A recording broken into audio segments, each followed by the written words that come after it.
ਸਿੱਖ channel ਦੇਖ ਰਹੀ UK Europe ਅਤੇ ਦੇਸ਼ ਵਿਦੇਸ਼ ਦੀ ਸੰਗਤ ਨੂੰ ਵਾਹਿਗੁਰੂ ਜੀ ਕਾ ਖਾਲਸਾ ਵਾਹਿਗੁਰੂ ਜੀ ਕੀ ਫਤਿਹ। ਮੈਂ ਹਰਿੰਦਰ ਸਿੰਘ ਗਿੱਲ ਤੇ ਪ੍ਰੋਗਰਾਮ ਕਰੰਟ ਅਫੇਅਰ ਦੇ ਵਿੱਚ ਦੇਸ਼ ਵਿਦੇਸ਼ ਦੀ ਸੰਗਤ ਦਾ ਸਵਾਗਤ ਹੈ। ਸੋ ਇਸ ਪ੍ਰੋਗਰਾਮ ਦੇ ਵਿੱਚ ਅਸੀਂ ਖਬਰਾਂ ਦੇ ਉੱਤੇ ਕਰਦੇ ਹਾਂ ਚਰਚਾ ਤੇ ਮੇਰੇ ਨਾਲ ਸਾਥ ਦਿੰਦੇ ਨੇ ਸੀਨੀਅਰ ਪੱਤਰਕਾਰ ਸਰਦਾਰ ਜਸਵੀਰ ਸਿੰਘ ਜੀ ਪੱਟੀ। ਸੋ ਉਹਨਾਂ ਨਾਲ ਫਤਿਹ ਦੀ ਸਾਂਝ ਪਾਉਂਦਿਆਂ ਖਬਰਾਂ ਦੇ ਉੱਤੇ ਕਰਦੇ ਹਾਂ ਗੱਲਬਾਤ ਤੇ ਜਾਣਦੇ ਹਾਂ ਕਿਹੜੀਆਂ ਨੇ ਅੱਜ ਦੀਆਂ ਨਵੀਆਂ ਤੇ ਤਾਜ਼ਾ ਖਬਰਾਂ ਤੇ ਕੀ ਹੈ ਉਹਨਾਂ ਦੇ ਵਿੱਚ। ਪੱਟੀ ਸਾਹਿਬ ਵਾਹਿਗੁਰੂ ਜੀ ਕਾ ਖਾਲਸਾ ਵਾਹਿਗੁਰੂ ਜੀ ਕੀ ਫਤਿਹ। ਵਾਹਿਗੁਰੂ ਜੀ ਕਾ ਖਾਲਸਾ ਵਾਹਿਗੁਰੂ ਜੀ ਕੀ ਫਤਿਹ ਜੀ। ਪੱਟੀ ਸਾਹਿਬ ਸਭ ਤੋਂ ਪਹਿਲਾਂ ਸਿੱਖਸ ਫॉर ਜਸਟਿਸ ਨਾਂ ਦੀ ਇੱਕ ਸੰਸਥਾ ਜਿਹੜੀ ਕਿ ਰੈਫਰੈਂਡਮ ਕਰਵਾਉਣ ਦੀ ਗੱਲ ਕਰਦੀ ਸੀਗੀ, ਉਸ ਦੇ ਉੱਤੇ ਰੋਕ ਲਗਾਉਣ ਦੀ ਗੱਲ ਜਿਹੜੀ ਆ ਉਹ ਸਾਹਮਣੇ ਆਈ ਆ ਤੇ ਇਸ ਦਾ ਸਵਾਗਤ ਕੈਪਟਨ ਅਮਰਿੰਦਰ ਸਿੰਘ ਦੇ ਵੱਲੋਂ ਵੀ ਕੀਤਾ ਗਿਆ ਆ ਕਿ ਸਹੀ ਕੀਤਾ ਗਿਆ ਆ। ਖਾਲਿਸਤਾਨ ਪੱਖੀ ਜਿਹੜੀ ਇਹ ਸੰਸਥਾ ਸੀਗੀ ਸਿੱਖਸ ਫॉर ਜਸਟਿਸ ਗੁਰਪਤਵੰਤ ਸਿੰਘ ਪੰਨੂ ਜਿਹੜੇ ਆ ਇਹਨੂੰ ਲੀਡ ਕਰਦੇ ਸੀ ਕਿ ਉੱਧਰੋਂ। ਸੋ ਇਸ ਦੇ ਉੱਤੇ ਕੀ ਤੁਹਾਡਾ ਪ੍ਰਤੀਕਰਮ ਹੈਗਾ ਆ? ਪ੍ਰਤੀਕਰਮ ਇਹ ਆ ਜੀ, ਸਿੱਖ ਫਾਰ ਜਸਟਿਸ ਆ ਇੰਡੀਆ ਦੇ ਵਿੱਚ ਬਹੁਤਾ ਕੁਛ ਨਹੀਂ ਜੀ। ਇਹਨਾਂ ਦਾ ਅਮਰੀਕਾ, ਕੈਨੇਡਾ, ਇੰਗਲੈਂਡ ਜੋ ਯੂਰਪੀਅਨ ਕੰਟਰੀ ਕੁਛ ਹੈਗਾ, ਇੱਥੇ ਕੁਛ ਨਹੀਂ ਹੈਗਾ ਜੀ। ਇਹਨਾਂ ਬੈਨ ਕੀਤੀ ਹੈ ਇੰਡੀਆ ਦੇ ਵਿੱਚ 5 ਸਾਲ ਤੱਕ ਇਹ ਸਿੱਖਾਂ ਦੀ ਜਥੇਬੰਦੀ ਬੈਨ ਕੀਤੀ ਜਾਂਦੀ ਹੈ। ਤੁਹਾਨੂੰ ਪਤਾ ਹੋਊਗਾ ਕਿਸੇ ਵੇਲੇ ਆਲ ਇੰਡੀਆ ਸਿੱਖ ਸਟੂਡੈਂਟ ਫੈਡਰੇਸ਼ਨ ਬੈਨ ਕੀਤੀ ਗਈ ਸੀ ਜੀ ਜੀ। ਕਿਸੇ ਵੇਲੇ ਅੰਗਰੇਜ਼ਾਂ ਨੇ ਜਿਹੜੀ ਸੀ RSS ਵੀ ਬੈਨ ਕੀਤੀ ਸੀ। ਬੈਨ ਹੁੰਦੀਆਂ ਰਹਿੰਦੀਆਂ, ਖੁੱਲ੍ਹਦੇ ਰਹਿੰਦੇ ਆ ਜੀ। ਰੈਫਰੈਂਡਮ 2020 ਤੋਂ ਮੇਰੇ ਖਿਆਲ ਕਿਉਂ ਡਰ ਲੱਗ ਰਿਹਾ ਇੰਨਾ ਮੈਨੂੰ ਨਹੀਂ ਸਮਝ ਆਈ। ਕਈ ਵਾਰੀ ਅਸੀਂ ਕਹਿ ਚੁੱਕੇ ਹਾਂ ਰੈਫਰੈਂਡਮ 2020 ਜੇ ਤੇ ਇੰਡੀਆ ਜਾ ਕੇ ਕਰਾਉਂਦੇ ਆ ਤੇ ਉਹਦਾ ਕੁਛ ਅਸਰ ਹੋ ਰਹੇਗਾ, ਜੇ ਕਿਤੇ ਉੱਥੇ ਕਰਾਉਂਦੇ ਤਾਂ ਉਹਦਾ ਅਸਰ ਕੁਝ ਹੋ ਰਹੇਗਾ। ਇਸ ਕਰਕੇ ਇਹਦੇ ਇੱਥੇ ਪਾਬੰਦੀ ਲਾਉਣ ਨਾਲ ਬਹੁਤਾ ਕੋਈ ਫਰਕ ਨਹੀਂ ਪੈਣਾ। ਜਿੱਥੋਂ ਤੱਕ ਕੈਪਟਨ ਅਮਰਿੰਦਰ ਸਿੰਘ ਦੀ ਗੱਲ ਆ ਤੇ ਉਹਨਾਂ ਨੇ ਇੱਥੇ ਪਾਬੰਦੀ ਲਾਉਣ ਦਾ ਸਵਾਗਤ ਕੀਤਾ, ਨਾਲ ਕਿਹਾ ਵੀ ਇਸ ਜਥੇਬੰਦੀ ਨੂੰ ਅੱਤਵਾਦੀ ਜਥੇਬੰਦੀ ਡਿਕਲੇਅਰ ਕੀਤਾ ਜਾਵੇ। ਖੂਬ ਜੀ, ਬਹੁਤ ਖੂਬ ਕੈਪਟਨ ਸਾਹਿਬ। ਕੈਪਟਨ ਸਾਹਿਬ ਜਿਹੜਾ 1994 ਦਾ ਐਲਾਨਨਾਮਾ ਸੀ ਉਹ ਕੀ ਸੀਗਾ ਜਿਹਦੇ ਤੇ ਤੁਸੀਂ ਦਸਤਖਤ ਕੀਤੇ ਸੀ? ਉਹ ਐਲਾਨਨਾਮਾ ਪੜ੍ਹਾ ਦਿਓ, ਮੋਦੀ ਸਾਹਿਬ ਨੂੰ ਪੜ੍ਹਾ ਦਿਓ ਤੇ ਅਮਿਤ ਸ਼ਾਹ ਨੂੰ ਪੜ੍ਹਾ ਦਿਓ। ਉਹ ਐਲਾਨਨਾਮੇ 'ਚ ਕੀ ਸੀ? ਜੇ ਤੁਸੀਂ ਉਦੋਂ ਦਸਤਖਤ ਕਰ ਸਕਦੇ ਹੋ ਤੇ ਹੁਣ ਤੁਹਾਨੂੰ ਕੋਈ ਅਧਿਕਾਰ ਨਹੀਂ ਸਿੱਖ ਫਾਰ ਜਸਟਿਸ ਦਾ ਵਿਰੋਧ ਕਰਨ ਦਾ ਜੀ। ਜੇ ਕਰ ਰਹੇ ਹੋ ਤੇ ਫਿਰ ਆਪਣੀ ਜ਼ਮੀਰ ਨੂੰ ਮਾਰ ਕੇ ਕਰ ਰਹੇ ਹੋ ਤੁਸੀਂ। ਪਹਿਲਾਂ ਉਹਦਾ ਸਪਸ਼ਟੀਕਰਨ ਦਿਓ, ਉਸ ਐਲਾਨਨਾਮੇ ਦੇ ਦਸਤਖਤ ਤੁਸੀਂ ਕਿਉਂ ਕੀਤੇ ਸੀ? ਅਸੀਂ ਦੇਸ਼ ਦੀ ਅਖੰਡਤਾ ਤੇ ਪ੍ਰਭੂ ਸੱਤਾ ਦੇ ਜਿਹੜੇ ਜੀ ਇਹਨੂੰ ਖੰਡਨ ਕਰਨ ਦੇ ਹੱਕ 'ਚ ਨਹੀਂ। ਅਸੀਂ ਦੇਸ਼ ਦੇ ਵਿੱਚ ਰਹਿੰਦੇ ਹਾਂ, ਇਸ ਦੇਸ਼ ਵਿੱਚ ਇਹਨੂੰ ਪਿਆਰ ਕਰਦੇ ਹਾਂ ਔਰ ਦੇਸ਼ ਦੀ ਆਜ਼ਾਦੀ ਵਿੱਚ ਜਿਹੜੀਆਂ ਜੀ ਸਿੱਖਾਂ ਨੇ ਕੁਰਬਾਨੀਆਂ ਸਭ ਤੋਂ ਵੱਧ ਦਿੱਤੀਆਂ।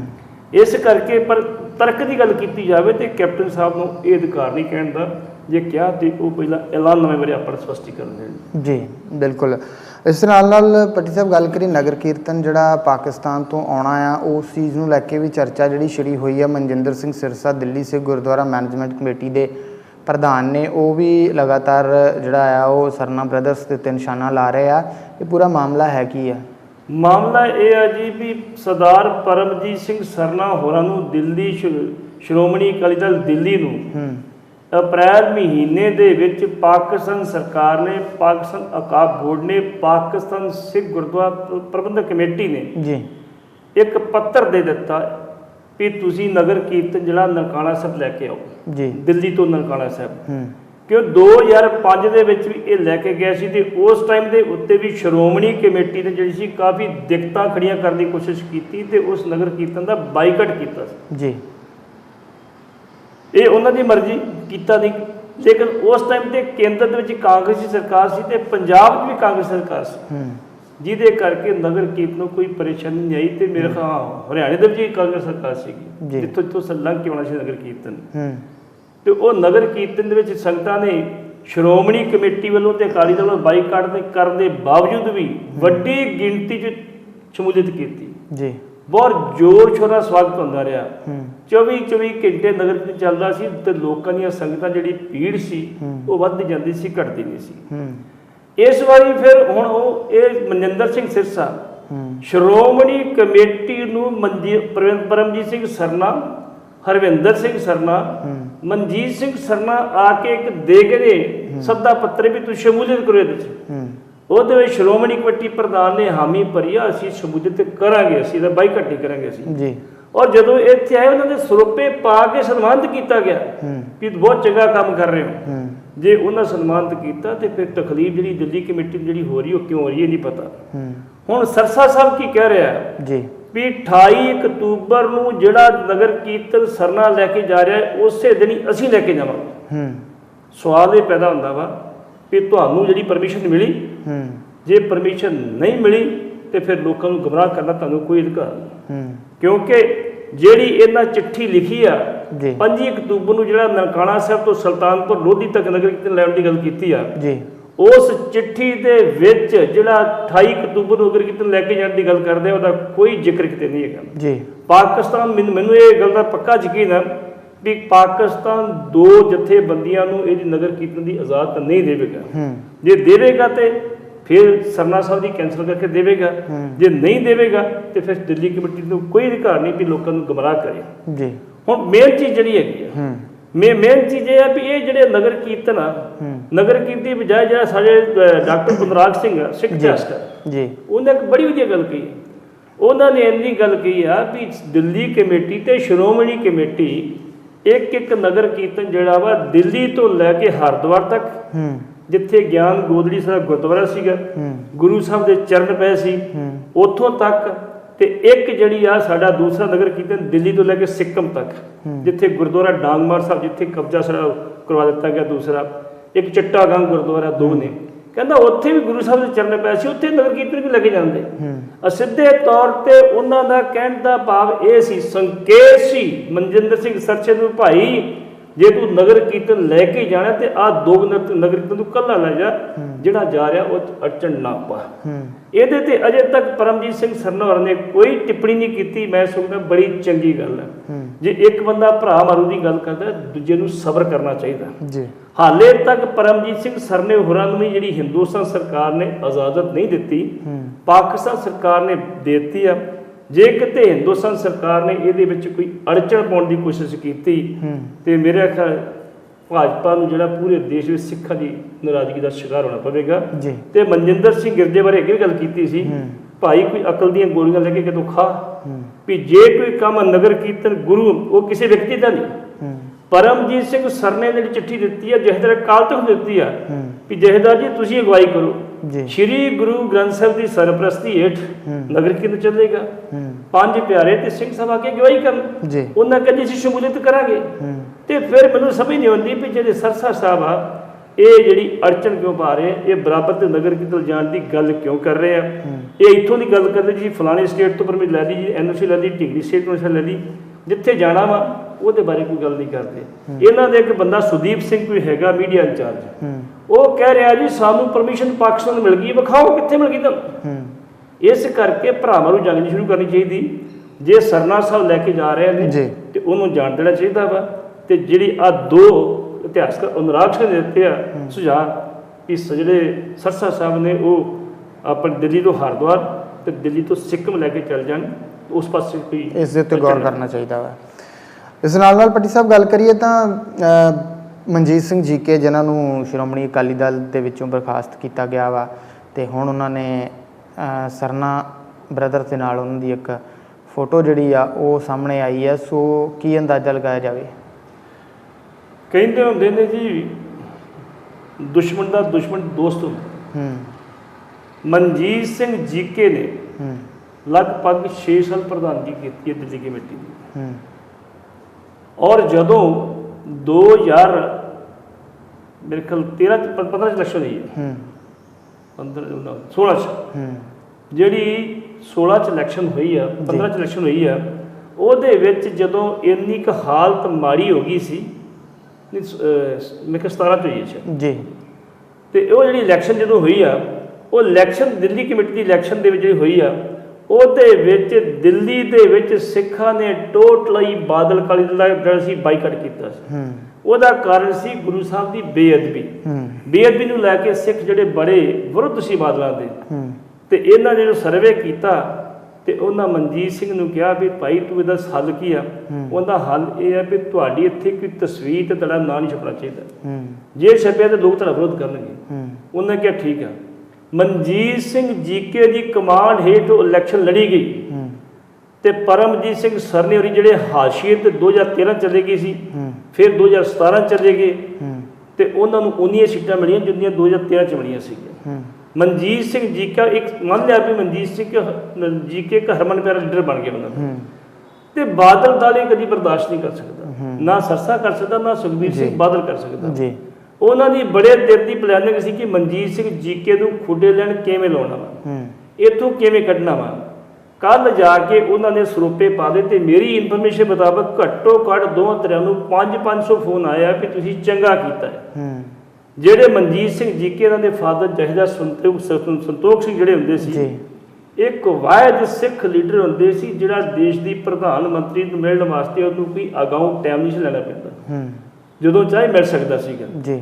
ਤੇ ਉਸ ਜਥੇਦਾਰ ਸੰਤੋਖ ਸਿੰਘ ਨੇ ਦਿੱਲੀ ਜਿਹੜੇ ਸੀ ਸਿੱਖ ਗੁਰਦੁਆਰੇ ਵੀ ਯਾਦ ਕਰਾਏ, ਕਈ ਕਮੇਟੀਆਂ ਵੀ ਬਣਾਈਆਂ, ਜਿਹੜਾ ਨਵਾਂ ਐਕਟ ਬਣਿਆ ਉਹ ਵੀ ਬਣਵਾਇਆ, ਬੜੀ ਉਹਨੇ ਕੁਰਬਾਨੀ ਕੀਤੀ, ਬੜਾ ਕੰਮ ਕੀਤਾ ਪੰਥ ਵਾਸਤੇ ਜੀ। ਤੇ ਮਨਜੀਤ ਸਿੰਘ ਜੀਕੇ ਦੇ ਵਿੱਚ ਉਹੀ ਖੂਨ ਦੌੜਦਾ ਸੀ। ਮਨਜੀਤ ਸਿੰਘ ਜੀਕੇ ਤੇ ਕਰਪਸ਼ਨ ਦੇ ਦੋਸ਼ ਲੱਗੇ, ਉਹ ਅਦਾਲਤ ਸਿੱਧ ਕਰਦੀ ਜਾਂ ਨਹੀਂ ਕਰਦੀ ਉਹ ਬਾਅਦ ਦੀ ਗੱਲ ਆ ਜੀ। ਲੇਕਿਨ ਮੈਂ ਇਹ ਕਹੂੰਗਾ ਵੀ ਇਹ ਜੇ ਮਨਜੀਤ ਸਿੰਘ ਜੀਕੇ ਤੇ ਸਰਨਾ ਇਕੱਠੇ ਹੋ ਗਏ ਆ, ਇਹਦੇ ਕਰਕੇ ਇਹਨਾਂ ਨੂੰ ਕੱਲ੍ਹ ਦੀਆਂ ਭਾਜੜਾਂ ਪਈਆਂ ਨੇ ਬਾਦਲ ਵਾਲਿਆਂ ਨੂੰ ਵੀ ਹੁਣ ਸਾਡਾ ਕੀ ਬਣੂਗਾ, ਪਰ ਉਹ ਇਹ ਨਹੀਂ ਮਹਿਸੂਸ ਕਰਦੇ। ਉਹ ਕਹਿੰਦੇ ਆ ਜੀ ਸਾਡੇ ਤੋਂ ਉੱਪਰ ਕੋਈ ਨਹੀਂ ਹੋਣਾ ਚਾਹੀਦਾ, ਅਸੀਂ ਇਲੈਕਸ਼ਨ ਜਿੱਤੀ ਜਾਂ ਹਾਰੀਓ ਬਾਅਦ ਦੀ ਗੱਲ ਜੀ। ਪੰਜਾਬ 'ਚ ਇਹੋ ਗੱਲ ਹੋਇਆ, ਪੰਜਾਬ ਦਿੱਲੀ 'ਚ ਇਹੋ ਕੁਛ ਹੋਣਾ ਜੀ।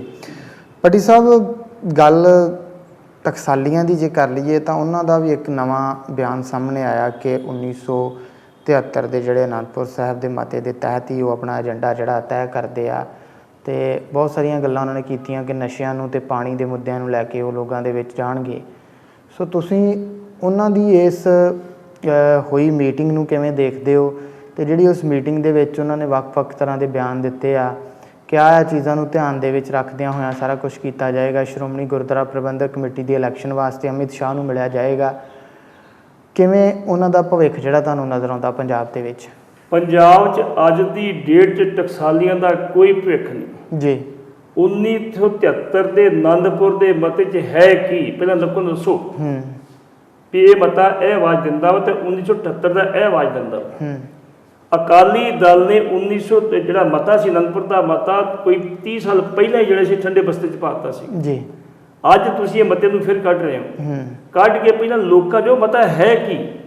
ਅੱਜ ਕੋਈ ਵੀ ਸਿੱਖ ਜਿਹੜਾ ਵਾ ਕਿਸੇ ਕਿਸਮ ਦੀ ਜੰਗ ਜਾਂ ਕਿਸੇ ਲੜਾਈ ਨਹੀਂ ਚਾਹੁੰਦਾ ਜੀ, ਹਰ ਚਾਹੁੰਦਾ ਕਿ ਅਸੀਂ ਸ਼ਾਂਤੀ ਨਾਲ ਆਪਣੀ ਜੀਵਨ ਬਤੀਤ ਕਰ ਸਕੀਏ। ਭਾਵੇਂ ਕਿ ਇਹਦੇ ਵਿੱਚ ਆਨੰਦਪੁਰ ਦੇ ਵਿੱਚ ਵੱਧ ਘਰਾਂ ਦੀ ਗੱਲ ਕੀਤੀ ਗਈ, ਮੁੱਖ ਤੌਰ ਤੇ ਪੰਜਾਬ ਦੇ ਪਾਣੀ ਦੀ ਗੱਲ ਕੀਤੀ ਆ, ਪੰਜਾਬੀ ਬੋਲਦੇ ਇਲਾਕਿਆਂ ਦੀ ਗੱਲ ਕੀਤੀ ਗਈ ਆ। ਇਹਦੇ ਤੇ ਇੱਕ ਵੱਖਰਾ ਸਰਵੇ ਕਰਾ ਲਓ ਕਿ ਜਿਹੜੇ ਪੰਜਾਬੀ ਬੋਲਦੇ ਇਲਾਕੇ ਉਹ ਹਰਿਆਣੇ 'ਚ ਕਿਉਂ ਗਏ। ਜਿਹੜਾ ਅਕਾਲੀ ਜਿਹੜਾ ਪੰਜਾਬੀ ਸੂਬਾ ਬਣਿਆ ਉਹ ਕਿਉਂ ਬਣਾਇਆ ਗਿਆ, ਉਹਦੇ ਤੇ ਆਪਾਂ ਕਿਤੇ ਫਿਰ ਗੱਲ ਕਰਾਂਗੇ। ਇਹਦੇ ਉੱਤੇ ਹਾਲ ਦੀ ਕਰਾਂਗੇ ਕੇਂਦਰ ਤੇ ਆਪਾਂ ਟਕਸਾਲੀਆਂ ਤੇ ਜੀ। ਟਕਸਾਲੀ ਮੁਰਦੇ ਪੁੱਟ ਰਿਹਾ, ਤੇ ਮੁਰਦੇ ਪੁੱਟਿਆਂ ਨੂੰ ਕੁਝ ਲੱਭਣਾ ਨਹੀਂਗਾ। ਜੇ ਗੱਲ ਕਰਨੀ ਤੇ ਅੱਜ ਦੇ ਮਾਹੌਲ ਦੀ ਕੋਈ ਅਸਾਰੂ ਗੱਲ ਕਰੋ। ਜੇ ਬੈਂਸ ਨੇ ਤੁਹਾਨੂੰ ਇਹ ਸੁਨੇਹਾ ਦਿੱਤਾ ਵੀ ਭਾਈ ਤੁਸੀਂ ਆ ਜਾਓ ਸਾਡੇ ਨਾਲ ਰਲ ਜਾਓ, ਤਾਂ ਆਪਾਂ ਇਕੱਠੇ ਰਲ ਕੇ ਤੇ ਜੰਗ ਲੜੀਏ, ਤੇ ਤੁਸੀਂ ਅੱਗੋਂ ਕਹਿਤਾ ਸੇਵਾ ਸਿੰਘ ਸੇਖਵਾ ਨੇ ਕੱਲ ਦੀ ਭੂਤਨੀ ਤੇ ਸਿਰੇ ਚਵਾਤ, ਕਿਆ ਬਾਤ, ਤੁਹਾਨੂੰ ਵਧਾਈ ਹੋਵੇ ਸੇਖਵਾ ਸਾਹਿਬ। 3,07,000 ਵੋਟ ਲੈਣ ਵਾਲਾ ਜਿਹੜਾ ਉਹ ਭੂਤਨੀ ਬਣ ਗਿਆ, ਤੇ 10,000 ਲੈਣ ਵਾਲੇ ਜਿਹੜੇ ਸੀ ਪੰਥਕ ਬਣ ਗਏ। ਕਿੰਨਾ ਫਰਕ ਹੈ। ਜੇ ਅੱਜ ਤੁਹਾਡੇ ਪੱਲੇ ਕੁਛ ਨਹੀਂ, ਜੇ ਤੁਸੀਂ ਆਪਣੀ ਇਹ ਗੱਲ ਨਾ ਹੀ ਕਹੋ, ਉਹ ਗੱਲ ਸਲੀਕੇ ਨਾਲ ਜਵਾਬ ਦਿੱਤਾ ਜਾਂਦਾ ਸੀ ਵੀ ਅਸੀਂ ਤੇ ਵਿਚਾਰ ਕਰਾਂਗੇ, ਕਰੋ ਨਾ ਕਰੋ ਬਾਅਦ ਦੀ ਗੱਲ ਹੈ।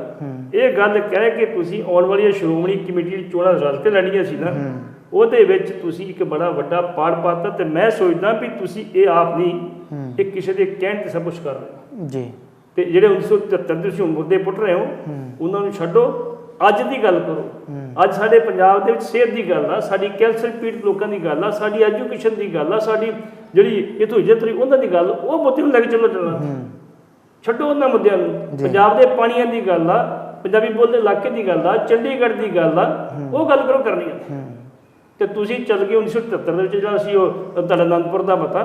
ਪਹਿਲਾਂ ਉਹਦੇ ਬਾਰੇ ਲੋਕਾਂ ਨੂੰ ਦੱਸੋ ਵੀ ਆਨੰਦਪੁਰ ਦਾ ਮਤਾ ਹੈ ਕਿ ਉਹ 'ਚ ਕੀ ਲਿਖਿਆ ਗਿਆ, ਕਿਹੜੀਆਂ ਮੰਗਾਂ ਕਿਹੜੀਆਂ ਨਹੀਂ ਹੈਗੀਆਂ, ਤੇ ਸਾਡਾ ਉੱਤੇ ਕੰਮ ਕਰਨ ਦਾ ਤਰੀਕਾ ਕੀ ਹੋਊ ਜੀ। ਸਿੱਖ ਰੈਫਰੈਂਸ ਲਾਇਬ੍ਰੇਰੀ ਦੀ ਗੱਲ ਕਰੀਏ ਤਾਂ ਪੱਟੀ ਸਾਹਿਬ ਕੱਲ੍ਹ ਇੱਕ ਮੀਟਿੰਗ ਜਿਹੜੀ ਆ ਉਹ ਹੋਈ ਆ ਸਿੱਖ ਰੈਫਰੈਂਸ ਲਾਇਬ੍ਰੇਰੀ ਨੂੰ ਲੈ ਕੇ, ਤੇ ਅਗਲੀ ਮੀਟਿੰਗ 19 ਜੁਲਾਈ ਨੂੰ ਜਿਹੜੀ ਆ ਉਹ ਹੋਣ ਜਾ ਰਹੀ ਆ। ਪ੍ਰੋਫੈਸਰ ਕਿਰਪਾਲ ਸਿੰਘ ਬਡੂੰਗਰ ਵੀ ਪਹੁੰਚੇ ਸੀਗੇ, ਬੀਬੀ ਜਗੀਰ ਕੌਰ, ਡਾਕਟਰ ਰੂਪ ਸਿੰਘ, ਹੋਰ ਵੀ ਅਹੁਦੇਦਾਰ ਜਿਹੜੇ ਸੀਗੇ ਉੱਥੇ ਮੌਜੂਦ ਸੀਗੇ, ਦਿਲਮੇਗ ਸਿੰਘ ਵੀ ਉੱਥੇ ਪਹੁੰਚੇ ਸੀ ਸਾਬਕਾ ਸਕੱਤਰ। ਸੋ ਕੀ ਨਿਕਲ ਕੇ ਆਊਗਾ ਸਾਹਮਣੇ, ਜਾਂ ਫਿਰ ਇਹ ਮਾਮਲਾ ਜਿਹੜਾ ਆ ਇਵੇਂ ਦਬਾ ਦਿੱਤਾ ਜਾਊਗਾ ਕਿ ਕੁਝ ਸਰੂਪ ਵੇਚਣ ਦੀ ਗੱਲ ਜਿਹੜੀ ਸਾਹਮਣੇ ਆਈ ਆ, ਕੁਝ ਲਿਟਰੇਚਰ ਜਿਹੜਾ ਆ ਉਹ ਇੱਧਰ ਉੱਧਰ ਕਰਨ ਦੀ ਗੱਲ ਸਾਹਮਣੇ ਆਈ ਆ? ਪਹਿਲੀ ਗੱਲ ਤੇ ਹਾਲ ਦੀ ਕਰੀ ਭਾਰਤੀ ਨਿਆਂਪਾਲਿਕਾ ਵਾਂਗੂ ਸਾਡੀ ਕਚਹਿਰੀਆਂ ਵਾਂਗੂ ਤਾਂ ਤਰੀਕਾ ਪੀਂਦੇ ਰਹਿਣਗੇ। ਅੱਜ ਤੁਸੀਂ ਮੀਟਿੰਗ ਕੀਤੀ ਹੈ ਤੇ ਕਹਿਤਾ ਜੇ ਅਗਲੀ ਮੀਟਿੰਗ 'ਤੇ ਸਾਨੂੰ ਰਿਕਾਰਡ ਪੇਸ਼ ਕੀਤਾ ਜਾਵੇ ਆਪਣੇ ਕੋਲ ਕਿਹੜਾ ਸਮਾਨ ਹੈ ਕਿਹੜੇ ਦੀਆਂ ਜੀ, ਉਹ ਅਗਲੀ ਮੀਟਿੰਗ 'ਚ ਕਹਾਂਗੇ ਜੀ ਵਿਚਾਰ ਕਰ ਰਹੇ ਹਾਂ ਜੀ, ਉਦੋਂ ਅਗਲੀ ਮੀਟਿੰਗ 'ਚ ਕਹਾਂਗੇ ਅਸੀਂ ਬੁੱਧੀਜੀਵੀ ਵਰਗ ਨੂੰ ਪੁੱਛਾਂਗੇ ਜੀ। ਜਦੋਂ ਬਡੂੰਗਰ ਸਾਹਿਬ ਨੂੰ ਇਸ ਵੱਲ ਪੁੱਛਿਆ ਗਿਆ ਵੀ ਜਿਹੜੀ ਇੱਕ ਬੀੜ ਵੇਚਣ ਦਾ ਰੌਲਾ ਪੈਂਦਾ ਉਹਦੇ ਕੀ ਕਰੋਗੇ, ਉਹ ਕਹਿੰਦੇ ਜੀ ਦੋਸ਼ੀਆਂ ਖਿਲਾਫ ਕਾਰਵਾਈ ਹੋਏਗੀ। ਸਗੋਂ ਪਹਿਲ ਦੇ ਆਧਾਰ ਤੇ ਤੁਸੀਂ ਉਹ ਕਰੋ ਜਿਹੜਾ ਕਰਨ ਦਾ ਤੁਹਾਡਾ ਹੱਕ ਬਣਦਾ ਵਾ ਜੀ। ਉਹਨੂੰ ਪਿੱਛੇ ਪਾ ਕੇ ਤੁਸੀਂ ਆਪਣੀ ਕਿਤੇ ਵੀ ਬਿਆਨ 'ਚ ਗੱਲ ਨਹੀਂ ਕੀਤੀ, ਤੁਹਾਨੂੰ ਸਵਾਲ ਪੁੱਛਿਆ ਤੁਸੀਂ ਜਵਾਬ ਦੇ ਦਿੱਤਾ ਜੀ। ਪਹਿਲੀ ਗੱਲ ਤੇ ਇਹ ਆ ਵੀ ਜਿਹੜਾ ਸਾਡਾ ਸਮਾਨ ਗਿਆ ਅਜੇ ਤੱਕ ਸ਼੍ਰੋਮਣੀ ਕਮੇਟੀ ਖੁਦ ਸਪਸ਼ਟ ਨਹੀਂ ਗਈ ਵੀ ਸਾਡੇ ਕੋਲ ਕਿੰਨਾ ਆਇਆ, ਕਿੱਥੇ ਪਿਆ, ਕਿਉਂ ਪਿਆ। ਬਹੁਤ ਸਾਰਾ ਸਮਾਨ ਨੂੰ ਅੱਜ ਵੀ ਕੋਈ ਦੱਸਦਾ ਸੀ ਬੋਰਿਆਂ 'ਚ ਭਰਿਆ ਜਿਹੜਾ ਤੇਜਾ ਸਿੰਘ ਸਮੁੰਦਰੀ ਹਾਲ ਦੀ ਦੂਸਰੀ ਤੀਸਰੀ ਮੰਜ਼ਿਲ ਦੇ ਕਿਤੇ ਪਿਆ ਵਾ। ਜੇ ਖੋਲਿਆ ਨਹੀਂ ਤੁਸੀਂ ਅਜੇ ਤੱਕ ਜਿਹੜਾ ਆਇਆ ਤਾਂ ਬਾਕੀ ਕੀ ਰਹਿ ਗਿਆ। ਜੇ ਇਹ ਗੱਲ ਸਹੀ ਹੈ, ਮੈਂ ਦਾਅਵਾ ਨਹੀਂ ਕਰਦਾ, ਮੇਰੇ ਨਾਲ ਕਿਸੇ ਤੇ ਗੱਲ ਕੀਤੀ ਸੀ, ਲੇਕਿਨ ਫਿਰ ਵੀ ਸ਼੍ਰੋਮਣੀ ਕਮੇਟੀ ਪਹਿਲਾਂ ਆਪਣਾ ਘਰ ਸੰਭਾਲੇ ਵੀ ਕਿਹੜਾ ਸਮਾਨ ਆ ਗਿਆ, ਕਿਹੜਾ ਨਹੀਂ ਆਇਆ, ਕਿਹੜਾ ਕਿੱਥੇ ਪਿਆ। ਜਿਹੜੀ ਅਮਿਤ ਸ਼ਾਹ ਦੇ ਠੀਕ ਕਿਹਾ ਨਾ, ਪਹਿਲਾਂ ਇਹ ਜਾਣਦੇ ਜੀ ਸਾਡਾ ਸਮਾਨ ਵਾਪਸ ਕੀਤਾ ਜਾਵੇ, ਅਗਲੇ ਵੀ ਮੰਗ ਪੱਤਰ ਲੈ ਕੇ ਤੇ ਰੱਖ ਲੈਂਦੇ ਕੋਲ, ਪਿਆ ਰਹਿਣ ਦੀ ਕੋਈ ਗੱਲ ਨਹੀਂ। ਅਮਿਤ ਸਾਹਿਬ ਨੇ ਕਿਹਾ ਵੀ ਸਾਨੂੰ ਇਹ ਦੱਸਿਆ ਜਾਵੇ ਵੀ ਤੁਹਾਡੇ ਕਿਹੜਾ ਸਮਾਨ ਤੁਹਾਡੇ ਕੋਲ ਆ ਗਿਆ ਤੇ ਕਿਹੜਾ ਰਹਿੰਦਾ, ਜਿਹਦੀ ਅਸੀਂ ਪੜਤਾਲ ਕਰ ਸਕੀਏ ਕਿੱਥੇ ਪਿਆ ਕਿੱਥੇ ਨਹੀਂ ਪਿਆ ਜੀ। ਤੇ ਠੀਕ ਗੱਲ ਉਹਨੇ ਕੀਤਾ, ਲੇਕਿਨ ਮੈਨੂੰ ਲੱਗਦਾ ਵੀ ਜਿਹੜੇ ਕੱਲ੍ਹ ਦਾ ਰਵੱਈਆ ਸੀ ਕੁਝ ਇਹਦਾ ਕਮੇਟੀ ਦਾ ਕੋਈ ਬਹੁਤ ਔਖੀ ਨਿਕਲਣ ਵਾਲਾ ਦੇ ਵਿੱਚ ਹੋਏਗਾ। ਭੱਟੀ ਸਾਹਿਬ, ਬੰਦੀ ਸਿੰਘਾਂ ਦੀ ਰਿਹਾਈ ਦੀ ਗੱਲ ਕਰੀਏ ਤਾਂ ਉਹਨਾਂ ਨੂੰ ਲੈ ਕੇ ਵੀ ਇੱਕ ਮੀਟਿੰਗ ਹੋਈ ਆ ਤੇ ਅਗਸਤ ਦੇ ਵਿੱਚ ਜਿਹੜੇ ਆ ਉਹ 24 ਤਰੀਕ ਨੂੰ ਕਿਹਾ ਜਾ ਰਿਹਾ ਕਿ ਜੇਕਰ ਕੋਈ ਅਗਸਤ 24 ਤਰੀਕ ਦਾ ਅਲਟੀਮੇਟਮ ਦਿੱਤਾ ਜੇ ਉਦੋਂ ਤੱਕ ਬੰਦੀ ਸਿੰਘ ਜਿਹੜੇ 21 ਦੀ ਸੂਚੀ ਦਿੱਤੀ ਗਈ ਹੈ, ਜਿਨ੍ਹਾਂ ਦੇ ਵਿੱਚੋਂ 20 ਪੰਜਾਬ ਦੇ ਵਿੱਚ ਤੇ 1 ਕਰਨਾਟਕ ਦੇ ਵਿੱਚ ਆ, ਜੇ ਉਹਨਾਂ ਨੂੰ ਨਹੀਂ ਛੱਡਿਆ ਜਾਂਦਾ ਤਾਂ 24 ਨੂੰ ਫਤਿਹਗੜ੍ਹ ਸਾਹਿਬ ਤੋਂ ਚੰਡੀਗੜ੍ਹ ਗਵਰਨਰ ਹਾਊਸ ਤੱਕ ਇੱਕ ਮਾਰਚ ਲਿਜਾਇਆ ਜਾਏਗਾ। ਸੋ ਕੀ ਦੇਖਦੇ ਹੋ, ਅਲਟੀਮੇਟਮ ਦਾ ਕੋਈ ਪ੍ਰਭਾਵ ਜਿਹੜਾ ਆ ਉਹ ਸਰਕਾਰ ਦੇ ਉੱਤੇ ਪਏਗਾ ਜਾਂ ਨਹੀਂ ਪਏਗਾ, ਜਾਂ ਫਿਰ ਇਹ ਮਾਮਲਾ ਇਵੇਂ ਹੀ ਲਟਕਦਾ ਰਹੇਗਾ? ਗੱਲ ਇਹ ਹੈ ਜੀ, ਰਾਜੀਵ ਗਾਂਧੀ ਦੀ ਜਿਹੜੀ ਕਾਤਲ ਸੀ ਨਲਿਨੀ ਸਿੰਘ, ਜੇ ਉਹਨੂੰ ਆਪਣੇ ਬੇਟੀ ਦੇ ਵਿਆਹ ਵਾਸਤੇ ਪੈਰੋਲ ਮਿਲ ਸਕਦੀ ਤੇ ਬੰਦੀ ਸਿੰਘ ਨੂੰ ਛੱਡਿਆ ਜਾ ਸਕਦਾ। ਇਹ ਬੰਦੀ ਸਿੰਘ ਉਹ ਆ ਜਿਨ੍ਹਾਂ ਦੇ ਵਿੱਚੋਂ ਕਈਆਂ ਨੂੰ ਪਹਿਲਾਂ ਪੈਰੋਲ ਵੀ ਮਿਲ ਚੁੱਕੀ ਆ, ਛੁੱਟ ਵੀ ਮਿਲ ਚੁੱਕੀ ਆ। ਜੇ ਉਹ ਪੈਰੋਲ ਮਿਲੀ ਆ ਤਾਂ ਕੁਛ ਨਹੀਂ ਕੀਤਾ, ਛੁੱਟੀ ਮਿਲੀ ਕੁਛ ਨਹੀਂ ਕੀਤਾ, ਫਿਰ ਤੁਸੀਂ ਰਿਹਾਅ ਕਿਉਂ ਨਹੀਂ ਕਰਦੇ ਕਿਤੋਂ? ਸਟੇਟ ਗੌਰਮੈਂਟ ਦੇ ਅਧਿਕਾਰ ਹੁੰਦਾ ਹੈ, ਸਟੇਟ ਗੌਰਮੈਂਟ ਛੱਡ ਸਕਦੀ ਹੈ ਜੀ, ਲੇਕਿਨ ਕੈਪਟਨ ਸਾਹਿਬ ਸਿੰਸੀਅਰ ਨਹੀਂ ਇਸ ਪਾਸੇ ਹੈਗੇ। ਜਿਹੜੀ ਗੱਲ ਤੁਸੀਂ ਕਹੀ ਆ ਵੀ ਇੱਕ ਕਰਨਾਟਕਾ 'ਚ 2 ਇੱਥੇ ਨੇ, ਇਹਨਾਂ ਨੂੰ ਇੱਕ ਸੁਝਾਅ ਦਿੱਤਾ ਜਿਹੜਾ ਪਵਨਦੀਪ ਨੇ ਜੀ, ਬਹੁਤ ਵਧੀਆ ਸੁਝਾਅ ਸੀ। ਉਹਨੇ ਕਿਹਾ ਜੀ ਤੁਸੀਂ ਉਹ ਬੰਦਿਆਂ ਦੀ ਲਿਸਟ ਦਿਓ ਜਿਹੜੇ ਆਪਣੀਆਂ ਸਜ਼ਾਵਾਂ ਪੂਰੀਆਂ ਕਰ ਚੁੱਕੇ ਆ, ਜੇਲ੍ਹਾਂ 'ਚ ਬੰਦ ਨੇ, ਕੁਛ ਨੂੰ ਪੈਰੋਲ ਮਿਲ ਚੁੱਕੀ ਆ, ਉਹ ਤੁਸੀਂ ਰਾਈਟ ਸਰਕਾਰ ਕੋਲ ਵੀ ਜਾਓ ਤੇ ਨਾ ਹੋਵੇ ਤੇ ਕੋਰਟ 'ਚ ਵੀ ਜਾਓ ਜੀ। ਅਗਲੀ ਗੱਲ, ਇੱਕ ਬੜੀ ਸਾਡੀ ਬਦਕਿਸਮਤੀ ਆ, ਹਿੰਦੁਸਤਾਨ ਦੀ ਕਿਸੇ ਵੀ ਸਟੇਟ ਦੇ ਵਿੱਚ ਇਹ ਨਹੀਂ ਵੀ ਜੇ ਕਿਸੇ ਕੈਦੀ ਦੀ ਸਜ਼ਾ ਪੂਰੀ ਹੋ ਗਈ ਹੈ ਤੇ ਉਹਦਾ ਨਕਸ਼ਾ ਬਣ ਕੇ ਜਿਹੜਾ ਹੋਮ ਸੈਕਟਰੀ ਕੋਲ ਆਏਗਾ ਜੀ, ਕੱਲਾ ਪੰਜਾਬ 'ਚ। ਉਹ ਕਿਉਂ ਨਹੀਂ ਬੰਦ ਕੀਤਾ ਜਾਂਦਾ ਜੀ? ਮੈਂ ਤੇ ਪ੍ਰੋਫੈਸਰ ਬਜਿੰਦਰ ਸਿੰਘ ਨੂੰ ਕਿਹਾ ਸੀ ਵੀ ਇਹ ਤੁਸੀਂ ਰਿਟ ਪਾਓ ਹਾਈ ਕੋਰਟ ਦੇ ਵਿੱਚ ਵੀ ਇਹ ਨਕਸ਼ਾ ਪੰਜਾਬ 'ਚ ਵੀ ਬੰਦ ਹੋਣਾ ਚਾਹੀਦਾ। ਬਾਕੀ ਸਟੇਟਾਂ 'ਚ ਇਹ ਆ ਵੀ ਜਦੋਂ ਕਿਸੇ ਦੀ ਸਜ਼ਾ ਪੂਰੀ ਹੋ ਜਾਂਦੀ ਆ ਤਾਂ ਉਹ ਜੇਲਰ ਨੂੰ ਆਪ ਹੀ ਛੱਡ ਦਿੰਦਾ ਵੀ ਜਾਓ ਕਰ ਲਓ ਤੁਸੀਂ। ਇੱਥੇ ਆ ਇਹਦੀ ਉਹ ਜਿਹੜਾ ਬੰਦਾ ਛੱਡਣਾ ਵਾ ਉਹਦੀ ਰਿਪੋਰਟ ਬਣਾ ਕੇ ਤੇ ਸਰਕਾਰ ਨੂੰ ਭੇਜ ਦਿੰਦੀ ਆ, ਹੋਮ ਸੈਕਟਰੀ ਜਿੰਨਾ ਚਿਰ ਆਗਿਆ ਨਹੀਂ ਦਿੰਦਾ ਉਹ ਨਕਸ਼ਾ ਬਣਾ ਕੇ ਨਹੀਂ ਭੇਜਦਾ, ਉਹਨਾਂ ਚਿਰ ਦੀ ਰਿਹਾਈ ਹੁੰਦੀ। ਕਈ ਕਿ 2-2 ਸਾਲ ਉੱਦਾਂ ਹੀ ਬਿਠੇ ਰਹਿੰਦੇ ਵਿੱਚ। ਇਸ ਕਰਕੇ ਮੇਰਾ ਮਤਲਬ ਇਹ ਹੈ ਕਿ ਪੈਰਵੀ ਕਰਨੀ ਪਊਗੀ, ਸਿਰਫ ਉਹਨਾਂ ਬੰਦਿਆਂ ਦੀ ਰਿਹਾਈ ਦੀ ਮੰਗ ਕੀਤੀ ਜਾਵੇ ਜਿਹੜੀਆਂ ਆਪਣੀਆਂ ਸਜ਼ਾਵਾਂ ਪੂਰੀਆਂ ਕਰ ਚੁੱਕੇ ਆ ਜੀ, ਕਈ ਵਾਰੀ ਪੈਰੋਲ ਤੇ ਆ ਚੁੱਕੇ ਆ, ਉਹ ਸਰਕਾਰ ਨੂੰ ਛੱਡਣੇ ਪੈਣਗੇ। ਜੇ ਇੱਦਾਂ ਨਹੀਂ ਛੱਡਣਗੇ ਤੇ ਹਾਈ ਕੋਰਟ 'ਚ ਰਿਟ ਪਾਉਣ ਤੇ ਉਹ ਛੱਡੇ ਜਾ ਸਕਦੇ ਜੀ। ਭੱਟੀ ਸਾਹਿਬ, ਨਵਜੋਤ ਸਿੰਘ ਸਿੱਧੂ ਨੇ ਕਾਰਜਭਾਰ ਨਹੀਂ ਸੰਭਾਲਿਆ ਬਿਜਲੀ ਮਹਿਕਮੇ ਦਾ, ਕੈਪਟਨ ਅਮਰਿੰਦਰ ਸਿੰਘ ਨੂੰ ਸਾਰਾ ਕੰਮ ਦੇਖਣਾ ਪੈ ਰਿਹਾ, ਕੀ ਕਹਿਣਾ ਚਾਹੋਗੇ? ਕੈਪਟਨ ਅਮਰਿੰਦਰ ਸਿੰਘ ਨੇ ਇੱਕ ਬੜਾ ਵੱਡਾ ਪੱਤਾ ਖੇਡਿਆ ਸੀ। ਪੱਤਾ ਇਹ ਖੇਡਿਆ ਸੀ ਵੀ ਅੱਗੋਂ ਗਰਮੀ ਆ ਗਿਆ ਤੇ ਝੋਨੇ ਦੇ ਸੀਜ਼ਨ 'ਚ ਬੱਤੀ ਪੂਰੀ ਮਿਲਣੀ ਨਹੀਂ, ਜੇ ਕਿਸਾਨ ਰੌਲਾ ਪਾਉਣਗੇ ਤੇ ਬੇਇੱਜ਼ਤੀ ਇਹਦੀ ਹੋਊ। ਦੂਸਰੀ ਚੀਜ਼, ਕਾਲੀਆਂ ਨੇ ਆਪਣੇ ਜਿਹੜੇ ਸੀ ਪੱਟਮ ਤੇ ਲਾ ਲਏ ਸੀਗੇ ਵੀ ਸਿੱਧੂ ਮੰਤਰੀ ਬਣੇ ਸੀ, ਇਹ ਇੱਕ ਸਾਜ਼ਿਸ਼ ਹੈ ਕੈਪਟਨ ਨੇ ਤੇ ਅਕਾਲੀਆਂ ਨੇ ਇੱਕ ਸਾਜ਼ਿਸ਼ ਤਹਿਤ ਸਿੱਧੂ ਨੂੰ ਜਿਹੜਾ ਮਹਿਕਮਾ ਦਿੱਤਾ ਜੀ, ਉਹਨਾਂ ਨੇ ਪੱਟਣ ਉੱਤੇ ਲਾ ਲਏ ਸੀ ਵੀ ਭਾਈ ਸਿੱਧੂ ਤੂੰ ਚਾਰਜ ਸੰਭਾਲ। ਬਿਜਲੀ ਦੀ ਮੰਗ ਨੂੰ ਲੈ ਕੇ ਅਸੀਂ ਤੇਰੇ ਮਟਕਾ ਚੌਂਕ ਦੇ ਜਾਵਾਂਗੇ, ਉੱਥੇ ਤੇਰੇ ਮਟਕੇ ਭੰਨਾਂਗੇ ਉੱਥੇ ਅਸੀਂ ਆ ਕੇ। ਉਹਨਾਂ ਸਿੱਧੂ ਨੂੰ ਪੂਰਾ ਜਲੀਲ ਕਰਨਾ ਸੀ। ਇਹ ਕੈਪਟਨ ਦੀ ਵੀ ਸਾਜ਼ਿਸ਼ ਸੀ ਤੇ ਅਕਾਲੀਆਂ ਦੀ ਵੀ ਸਾਜ਼ਿਸ਼ ਸੀ। ਅੱਜ ਵੀ ਇਹ ਮੁੱਛਾਂ ਤਾਂ ਦੇਣ ਦੇ ਵੀ ਜੇ ਸਵੇਰੇ ਲੈਂਦਾ ਸਿੱਧੂ ਚਾਰਜ ਤੇ ਇਹਦੇ ਵੱਟ ਕਿਵੇਂ ਕੱਢਦੇ ਅਸੀਂ। ਭਾਵੇਂ ਕਿ ਆਮ ਆਦਮੀ ਪਾਰਟੀ ਜਿਹੜੀ ਆ ਉਹ ਥੋੜੀ ਬਹੁਤੀ ਸਿੱਧੂ ਦੇ ਹੱਕ 'ਚ ਖਲੋਤੀ ਆ। ਦੂਸਰੀ ਚੀਜ਼ ਜੀ, 2 ਮਹਿਕਮੇ ਸਾਡੇ ਹੈਗੇ, ਪੰਜਾਬ ਮੰਡੀਕਰਨ ਬੋਰਡ, ਦੂਸਰਾ ਬਿਜਲੀ ਬੋਰਡ, ਜਿਹਦੇ ਵਿੱਚ ਜਿਹੜੇ ਮੰਤਰੀ ਨਾਲੋਂ ਵੱਧ ਅਧਿਕਾਰ ਚੇਅਰਮੈਨ ਨੂੰ ਜੀ, ਤੇ ਜੇ ਚੇਅਰਮੈਨ ਨੂੰ ਅਧਿਕਾਰ ਤੇ ਮੰਤਰੀ ਤੇ ਕਰਨਾ ਕੀ ਉੱਥੇ। ਤੀਸਰੀ ਚੀਜ਼, ਜਿਹੜੇ ਲੋਕ ਕਹਿੰਦੇ ਆ ਵੀ ਸਿੱਧੂ ਸਾਹਿਬ ਦੇ ਆ ਜਾਂਦੇ ਤੇ ਉਹ ਬਿਜਲੀ ਸਸਤੀ ਕਰ ਦਿੰਦੇ, ਆਹ ਕਰਦੇ ਜੇ ਕਰਦੇ, ਨੋ, ਉੱਥੇ ਬਿਜਲੀ ਰੈਗੂਲੇਟਰੀ ਕਮਿਸ਼ਨ ਬੈਠਾ, ਉਹਦੀ ਇਜਾਜ਼ਤ ਦੇ ਬਗੈਰ ਤੁਸੀਂ ਕੁਝ ਨਹੀਂ ਕਰ ਸਕਦੇ ਜੀ, ਜਿੰਨਾ ਚਿਰ ਉਹ ਇਜਾਜ਼ਤ ਨਹੀਂ ਦਿੰਦਾ। ਚੇਅਰਮੈਨ ਦੀ ਇਜਾਜ਼ਤ ਬਗੈਰ ਕੁਝ ਨਹੀਂ ਕਰ ਸਕਦੇ। ਇਹਨਾਂ ਜਿਹੜੀ ਕੌਂਸਲ ਬਣੀ ਉਹਦੀ ਇਜਾਜ਼ਤ ਬਗੈਰ ਤੁਸੀਂ ਕੁਝ ਨਹੀਂ ਕਰ ਸਕਦੇ। ਫਿਰ ਉਹ ਜਿਹੜਾ ਮਤਾ ਪਾਸ ਕਰੋਗੇ ਮੰਤਰੀ ਸਾਹਿਬ ਕਰਨਗੇ ਤਾਂ ਉਹ ਪੰਜਾਬ ਸਰਕਾਰ ਨੂੰ ਜਾਏਗੀ, ਤੇ ਪੰਜਾਬ ਸਰਕਾਰ ਨੇ ਤੇ ਪਾਸ ਕਰਨਾ ਹੀ ਨਹੀਂ। ਇਸ ਕਰਕੇ ਸਿੱਧੂ ਸਾਹਿਬ ਨੇ ਚੰਗਾ ਕੀਤਾ ਨਹੀਂ ਜੁਆਇਨ ਕੀਤਾ। ਜੇ ਇਹ ਜੁਆਇਨ ਕਰ ਜਾਂਦੇ ਤੇ ਇਹਨਾਂ ਨੂੰ ਇਹਨਾਂ ਕੁੱਤੇ ਵਾਂਗ ਰੋਲਣਾ ਸੀ। ਪੰਜਾਬੀ 'ਚ ਮੈਂ ਕਹਾਂ ਲਫ਼ਜ਼ ਵਰਤਣਾ ਚਾਹੀਦਾ, ਕੁੱਤੇ ਵਾਂਗ ਰੋਲਣਾ ਸੀ। ਇਹਨਾਂ ਦੇ ਸਾਰੇ ਰਲੇ ਸੀ, ਇਹ ਅਕਾਲੀ ਵੀ ਰਲੇ ਸੀ ਤੇ ਕਾਂਗਰਸੀ ਵੀ ਰਲੇ ਸੀ। ਇਹ ਹੁਣ ਗੱਲਾਂ ਸਾਹਮਣੇ ਆਉਂਦੀਆਂ ਨੇ ਜਿਹੜੀਆਂ ਵੀ ਸਿੱਧੂ ਨੇ ਬੜੀ ਦੂਰ ਅੰਦੇਸ਼ ਤੋਂ ਲੈ ਕੇ ਇਹ ਮਹਿਕਮਾ ਨਹੀਂ ਲਿਆ। ਹੁਣ ਆਉਣ ਵਾਲੇ ਸਮੇਂ 'ਚ ਇੰਝ ਲੱਗਦਾ ਕਿ ਜੇ ਕਿਤੇ ਸੈਂਟਰ ਦੇ ਵਿੱਚ, ਜੇ ਕਿਤੇ ਕੇਂਦਰੀ ਬੋਡੀ ਦੇ ਵਿੱਚ ਆਪਣੀ ਪ੍ਰਿੰਕਾ ਗਾਂਧੀ ਬਣ ਜਾਂਦੀ ਆ ਪ੍ਰਧਾਨ, ਤੇ ਸਿੱਧੂ ਸਾਹਿਬ ਨੂੰ ਕੋਈ ਵੱਡਾ ਅਹੁਦਾ ਦੇ ਕੇ ਤੇ ਇੱਕ ਹੋਰ ਮਹਿਕਮਾ ਬਦਲ ਦਿੱਤਾ ਜਾਊਗਾ ਇਹਨਾਂ ਦਾ, ਤੇ ਉੱਥੇ ਵੀ ਕੰਮ ਕਰਨਗੇ, ਇੱਥੇ ਵੀ ਕੰਮ ਕਰਨਗੇ। ਕਠੂਆ ਕਾਂਡ ਦੀ ਗੱਲ ਕਰੀਏ ਤਾਂ ਪੱਟੀ ਸਾਹਿਬ ਜਿਹੜੀ ਪੀੜਤਾ ਸੀ ਉਸਦੇ ਪਿਤਾ ਨੇ ਹਾਈ ਕੋਰਟ ਦਾ ਰੁਖ ਕੀਤਾ ਹੈ, ਕੀ ਕਾਰਨ ਹੈ ਹੁਣ? ਕਠੂਆ ਕਾਂਡ ਦੇ ਵਿੱਚ ਵੇਖੀ ਸਾਡੇ ਜਿਹੜਾ ਕਾਨੂੰਨ ਬਣਾਇਆ ਗਿਆ ਉਸ ਦੇ ਮੁਤਾਬਕ ਇਹ ਹੈ ਵੀ ਜਿਹੜੇ ਵਿਅਕਤੀਆਂ ਨੇ ਕਾਂਡ ਕੀਤਾ ਵਾ ਉਹਨਾਂ ਵਿਅਕਤੀਆਂ ਨੂੰ ਜਿਹੜੀ ਆ ਫਾਂਸੀ ਸਜ਼ਾ ਦਿੱਤੀ ਜਾਵੇ ਜੀ। ਲੇਕਿਨ ਜੱਜ ਨੇ ਰਹਿਤ ਕੀਤੀ ਵੀ ਉਹ ਨਾਬਾਲਗ ਲੜਕੀ ਸੀ, ਉਹਨਾਂ ਤਸ਼ੱਦਦ ਵੀ ਕੀਤਾ ਗਿਆ, ਬਲਾਤਕਾਰ ਵੀ ਕੀਤਾ ਗਿਆ, ਹੈ ਵੀ ਦੂਸਰੇ ਧਰਮ ਦੀ ਸੀਗੀ, ਗੁੱਜਰਾਂ ਦੀ ਕੁੜੀ ਸੀ, ਮੁਸਲਮਾਨਾਂ ਦੀ ਕੁੜੀ ਸੀ ਜੀ, ਇੱਕ ਉਹ ਵੀ ਕੇਸ ਬਣਦਾ ਸੀਗਾ।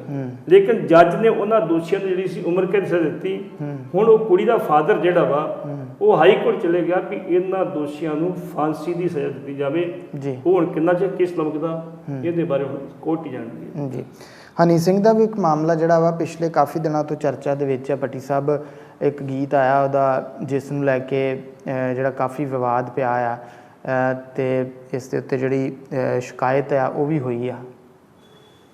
ਜਿਹੜੀ ਪੰਜਾਬ ਮਹਿਲਾ ਕਮਿਸ਼ਨ ਦੀ ਚੇਅਰਪਰਸਨ ਆ ਮਨੀਸ਼ਾ ਗੁਲਾਟੀ ਜੀ, ਉਹਨੇ ਕਿਹਾ ਜੀ ਇਹ ਔਰਤਾਂ ਦਾ ਸ਼ੋਸ਼ਣ ਕਰਦਾ ਵਾ ਗੀਤ, ਮੱਖਣਾ ਮੱਖਣੀ ਗੀਤ ਉਹ ਸ਼ੋਸ਼ਣ ਕਰਦਾ ਕਰਕੇ ਉਹਨਾਂ ਨੇ ਇੱਕ ਸ਼ਿਕਾਇਤ ਦਿੱਤੀ ਪੁਲਿਸ ਨੂੰ, ਤੇ ਪੁਲਿਸ ਨੇ ਕੇਸ ਦਰਜ ਕਰ ਦਿੱਤਾ ਜੀ। ਤੇ ਮਨੀਸ਼ਾ ਗੁਲਾਟੀ ਨੂੰ ਉਸ ਤੋਂ ਬਾਅਦ ਜਿਹੜੀਆਂ ਸੀ ਧਮਕੀਆਂ ਆਉਣੀਆਂ ਸ਼ੁਰੂ ਹੋ ਗਈਆਂ ਵੀ ਤੂੰ ਇਹ ਗਲਤ ਕੀਤਾ, ਗੀਤ ਠੀਕ ਆ, ਤੂੰ ਕੌਣ ਹੈ ਕਰਨ ਵਾਲੀ।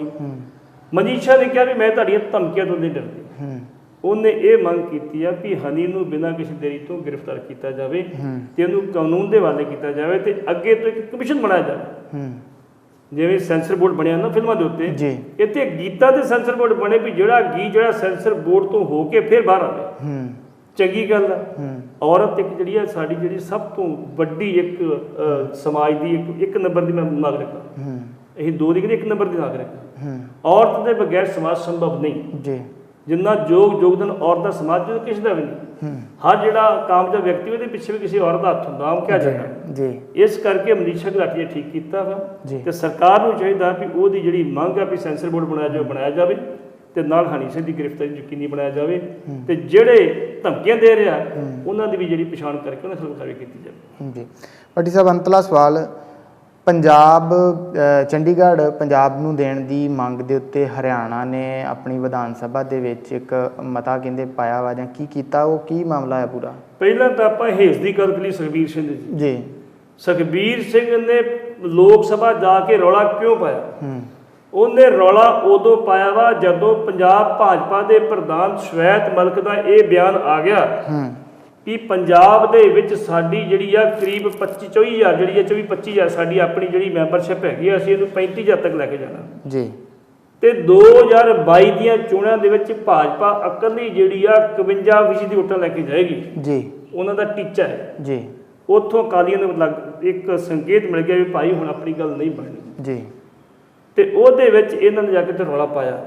ਸੁਖਬੀਰ ਸਿੰਘ ਬਾਦਲ ਗੱਲ ਸਪਸ਼ਟ ਕਰਦਾ ਉਹਨਾਂ ਦੀ ਸਰਕਾਰ ਦੇ ਸਮੇਂ ਜਿਹੜੀ ਚੰਡੀਗੜ੍ਹ ਦੇ ਬਹੁਤੇ ਦਫ਼ਤਰ ਸਾਡੇ ਹੈਗੇ ਸੀ ਪੰਜਾਬ ਸਰਕਾਰ ਦੇ, ਉਹ ਮੋਹਾਲੀ ਕਿਉਂ ਲਿਆਂਦੇ ਗਏ? ਜਿਹੜੀ ਸਾਡੀ ਪੰਜਾਬ ਯੂਨੀਵਰਸਿਟੀ ਚੰਡੀਗੜ੍ਹ ਸੀ, ਉਹਨੂੰ ਕੇਂਦਰੀ ਯੂਨੀਵਰਸਿਟੀ ਬਣਾਉਣ ਵਾਸਤੇ ਲੈਟਰ ਕੇਂਦਰ ਨੂੰ ਕਿਉਂ ਲਿਖਿਆ ਗਿਆ? ਇਹ ਦੋ ਸਵਾਲਾਂ ਦਾ ਜਵਾਬ ਦੇਵੇ ਸੁਖਬੀਰ ਸਿੰਘ ਬਾਦਲ, ਫਿਰ ਅਸੀਂ ਕਹਿੰਦੇ ਕਿ ਉਹਦਾ ਚੰਡੀਗੜ੍ਹ ਪ੍ਰਤੀ ਹੇਜ ਠੀਕ ਆ। ਤੇ ਜੇ ਇਹ ਨਹੀਂ ਦਿੰਦਾ ਜਵਾਬ, ਫਿਰ ਸਮਝ ਉਹ ਗੁੰਮਰਾਹ ਕਰ ਰਿਹਾ ਸਾਨੂੰ ਜੀ। ਅਗਲੀ ਗੱਲ ਜਿਹੜੀ ਗੱਲ ਤੁਸੀਂ ਕਰਨ ਲੱਗੇ ਆ ਜੀ, ਚੰਡੀਗੜ੍ਹ ਹਰਿਆਣੇ ਦੀ ਜੀ। ਹਰਿਆਣੇ ਦੇ ਵਿੱਚ ਕਾਂਗਰਸੀ ਇੱਕ ਵਿਧਾਇਕ ਨੇ ਇੰਨੀ ਗੱਲ ਕਹਿਤੀ, ਕਰਨ ਸਿੰਘ ਦਲਾਲ ਨੇ, ਕਿ ਚੰਡੀਗੜ੍ਹ ਜਿਹੜਾ ਸੀ ਪੰਜਾਬ ਨੂੰ ਦੇ ਦਿਓ, ਸਾਨੂੰ ਕੋਈ ਇਤਰਾਜ਼ ਨਹੀਂ। ਸਾਡਾ ਬੰਦਾ ਉਹ ਗੁੜਗਾਉਂ ਤੋਂ ਚੱਲਦਾ ਵਾ ਤੇ ਉਹਨੂੰ ਚੰਡੀਗੜ੍ਹ ਕੰਮ ਹੋਣਾ ਪੈਂਦਾ, ਕਿੰਨੀ ਦੂਰ ਆ। ਅਸੀਂ ਕੋਈ ਸੈਂਟਰਲ ਪਲੇਸ ਲੱਭ ਕੇ ਹਰਿਆਣੇ ਦੇ ਵਿੱਚ ਉੱਥੇ ਆਪਣੀ ਰਾਜਧਾਨੀ ਬਣਾ ਲਾਂਗੇ। ਉਹ ਰਾਜਧਾਨੀ ਬਣਾ ਕੇ ਤੇ ਉਹਦੇ ਬਦਲੇ ਤੁਸੀਂ ਪੰਜਾਬ ਦੇ ਕੋਲ ਵੱਡੀ ਇੱਕ ਮੋਟੀ ਰਕਮ ਸਾਨੂੰ ਲੈ ਦਿਓ, ਅਸੀਂ ਬਦਲ ਲਾਂਗੇ ਉੱਥੇ। ਉਹਦੇ ਉੱਤੇ ਹਰਿਆਣੇ ਦੇ ਇੱਕ ਮੰਤਰੀ ਨੇ ਟਿੱਪਣੀ ਕੀਤੀ ਆ। ਇਹ ਕੌਣ ਹੁੰਦਾ? ਇਹਨੂੰ ਕਿਹਨੇ ਕਹਿਤਾ? ਦਲਾਲੀ ਕਰਨ ਵਾਸਤੇ ਦਲਾਲ। ਕਹਿੰਦਾ ਅਸੀਂ ਚੰਡੀਗੜ੍ਹ ਸਾਡਾ ਹੱਕ ਆ, ਚੰਡੀਗੜ੍ਹ ਤੱਕ ਬਿਲਕੁਲ ਨਹੀਂ ਛੱਡਾਂਗੇ, ਰਾਜਧਾਨੀ ਬਣਾਉਣੀ ਬਾਅਦ ਦੀ ਗੱਲ ਆ। ਚੰਡੀਗੜ੍ਹ ਹਰਿਆਣੇ ਦਾ, ਹਰਿਆਣੇ 'ਚ ਰਹੇਗਾ। ਇਹ ਜੋ ਮਰਜ਼ੀ ਕਰੇ, ਜਿੱਥੇ ਸਾਡੀ ਸਰਕਾਰ ਅਸੀਂ ਤੇ ਕੋਈ ਕਾਰਵਾਈ ਨਹੀਂ ਹੋਣ ਦੇਵਾਂਗੇ ਜੀ। ਦੂਜੇ ਪਾਸੇ ਹਰਿਆਣੇ ਦੇ ਵਿਧਾਨ ਸਭਾ ਦੀਆਂ ਚੋਣਾਂ ਆ ਰਹੀਆਂ, ਜਿੱਥੇ ਅਕਾਲੀ ਦਲ ਕਹਿੰਦਾ ਜੀ ਇਹ ਪਹਿਲੀ ਵਾਰੀ ਭਾਜਪਾ ਨਾਲ ਰਲ ਕੇ ਲੜਨੀਆਂ, ਕਿਉਂਕਿ ਇਸ ਤੋਂ ਪਹਿਲਾਂ ਉਹ ਲੜਦੇ ਰਹੇ ਨੇ ਆਪਣੇ ਨਾਲ ਲੋਕ ਦਲ ਨਾਲ ਰਲ ਕੇ। ਜੇ ਪਹਿਲੀ ਵੀ ਲੜਨਗੇ ਤੇ ਜੇ ਸੁਖਬੀਰ ਸਿੰਘ ਬਾਦਲ ਨੂੰ ਸਵਾਲ ਪੁੱਛਿਆ ਵੀ ਚੰਡੀਗੜ੍ਹ ਵਿੱਚ ਕੀ ਜਾ ਰਿਹਾ, ਕੀ ਕਹਿਣਗੇ ਉੱਥੇ? ਹਰਿਆਣੇ ਨੇ ਕਹਿ ਤੁਸੀਂ ਨਹੀਂ ਦੇਣਾ, ਕੀ ਕਹਿਣਗੇ ਉੱਥੇ? ਇਸ ਕਰਕੇ ਮੈਨੂੰ ਲੱਗਦਾ ਸੁਖਬੀਰ ਸਿੰਘ ਦਾ ਭਾਸ਼ਣ ਸੀਗਾ, ਉਹਨੂੰ ਸੰਕੇਤ ਮਿਲ ਗਏ ਵੀ ਸਾਡਾ ਜਿਹੜਾ ਬਹੁਤੀ ਦੇਰ ਭਾਜਪਾ ਨਿਭ ਨਹੀਂ ਸਕਦੀ, ਕਿਸੇ ਲਈ ਟ੍ਰਿਕ ਹੋ ਸਕਦੀ ਆ, ਤਾਂ ਅਸੀਂ ਚੰਗਾ ਹੋਵੇ ਪੰਥਕ ਮੁੱਦਿਆਂ ਤੇ ਪੰਜਾਬ ਦੇ ਮੁੱਦਿਆਂ ਤੇ ਆਪਣੀ ਸਾਖ ਨੂੰ ਥੋੜ੍ਹਾ ਜਿਹਾ ਹੋਰ ਵਧਾਈਏ ਜੀ। ਸੋ ਬਿਲਕੁਲ ਪੱਟੀ ਸਾਹਿਬ, ਤੁਹਾਡਾ ਬਹੁਤ ਬਹੁਤ ਧੰਨਵਾਦ। ਇਹ ਸਨ ਸੀਨੀਅਰ ਪੱਤਰਕਾਰ ਸਰਦਾਰ ਜਸਬੀਰ ਸਿੰਘ ਜੀ ਪੱਟੀ, ਜਿਨ੍ਹਾਂ ਨੇ ਵਿਸਥਾਰਤ ਜਾਣਕਾਰੀ ਇਹਨਾਂ ਖਬਰਾਂ ਦੇ ਉੱਤੇ ਸਾਂਝੀ ਕੀਤੀ। ਬੜੀਆਂ ਅਹਿਮ ਖਬਰਾਂ ਸੀ ਜਿਨ੍ਹਾਂ ਦੇ ਉੱਤੇ ਅੱਜ ਅਸੀਂ ਜਾਣਕਾਰੀ ਦੇਸ਼ ਵਿਦੇਸ਼ ਦੀਆਂ ਸੰਗਤਾਂ ਦੇ ਨਾਲ ਸਾਂਝੀ ਕੀਤੀ ਹੈ। ਸੋ ਇਸ ਪ੍ਰੋਗਰਾਮ ਦਾ ਸਮਾਂ ਸਾਨੂੰ ਇਸ ਪ੍ਰੋਗਰਾਮ ਨੂੰ ਅੱਗੇ ਲਿਜਾਣ ਦੀ ਇਜਾਜ਼ਤ ਨਹੀਂ ਦਿੰਦਾ, ਸੋ ਇੱਥੇ ਤੁਹਾਡੇ ਤੋਂ ਆਗਿਆ ਚਾਹਾਂਗੇ। ਬੁਲਾਉਂਦੇ ਹਾਂ ਇੱਥੇ ਫਤਿਹ। ਵਾਹਿਗੁਰੂ ਜੀ ਕਾ ਖਾਲਸਾ, ਵਾਹਿਗੁਰੂ ਜੀ ਕੀ ਫਤਿਹ।